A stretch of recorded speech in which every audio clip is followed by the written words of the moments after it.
This question is a lot like the last one. They say that we've got a single particle, an electron, that's making a change in energy states within the hydrogen atom, so the nuclear charge is 1. And then they just want you to say, does a photon of visible light, whose range and wavelength goes from 400 to 700 nanometers, have enough energy to do the job? So we're going to still use the same equations as the last problem. First we'll start with Bohr's equation.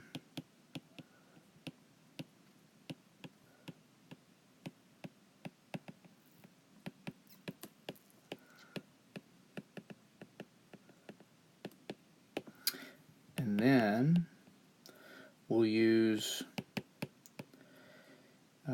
the equation that involves Planck's constant and the speed of light. Now I like to use the designation n for the number of particles or photons for n. But if it's one photon, then we just use Planck's constant times the speed of light all over wavelength for a single photon. And since they're saying at the top we're dealing with an electron, if there's one electron that's making this energy transition, then it would be one photon emitted.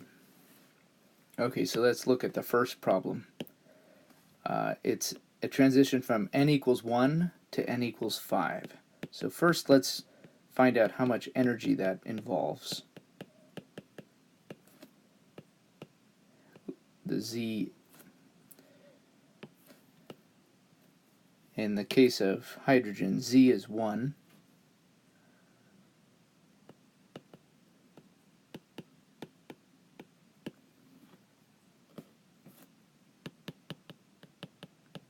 And then I'd pull up my calculator and crunch some of the fractions.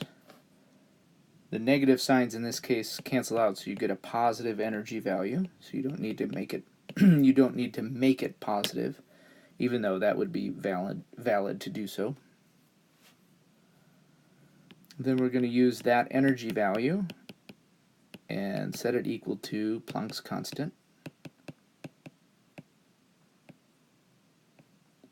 times the speed of light all over wavelength. I'd pull up my calculator at this point, find that wavelength,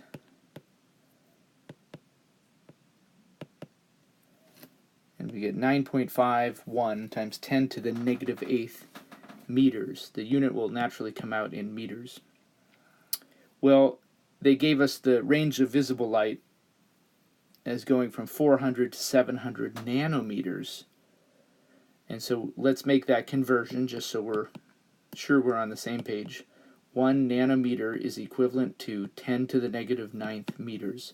So effectively I'm taking my answer in meters and multiplying by 10 to the 9th. And I get 95 nanometers.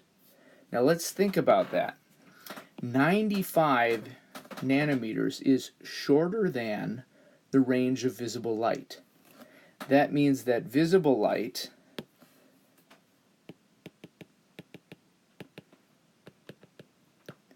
has longer wavelengths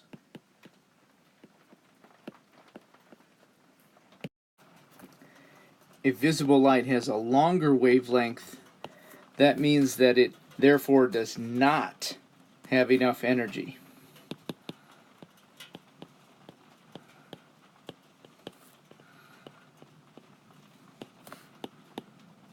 to make that transition. So there's a relationship between wavelength and energy, and it's an inverse relationship. Short wavelengths are higher in energy. And the reason we can say that is because the speed of light is a constant. So if you have a short wavelength, more waves are passing a given point per second than if it were a longer wavelength. And more waves per second means more energy transmitted. On to part B. Same exact problem, just with a different energy transition. In part B, they're saying n equals 2 to n equals 6. So first we'll use Bohr's equation.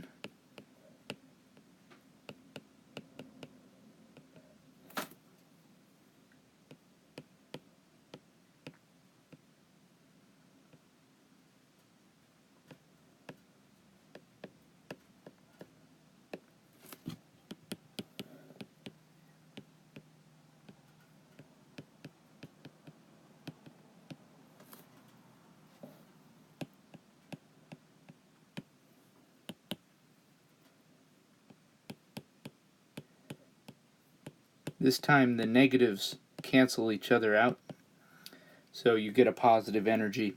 You could, if you ended up with a negative energy calculated, then we'll just you could just make it positive. Okay, next equation.